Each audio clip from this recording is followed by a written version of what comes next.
2019 ප්‍රශ්නාංක 40 මොකද්ද තියෙන්නේ? සංකල්පනාත්මක රාමුවෙන් ගුණාත්මක ලක්ෂණ වැඩි දියුණු කිරීමේ ගති ලක්ෂණ 4.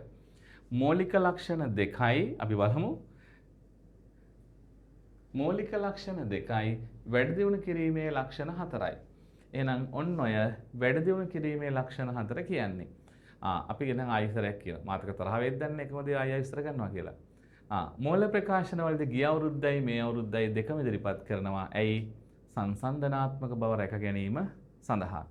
ඊළඟට අපිට මේ කියන එක ඔප්පු කරලා පෙන්වන්න ඕන. නේ? යාළුවා iPhone එක ලක්ෂ 5 නම් ඔප්පු කරලා පෙන්වන්න ඕන. සත්‍යාපනය කළ හැකි බව.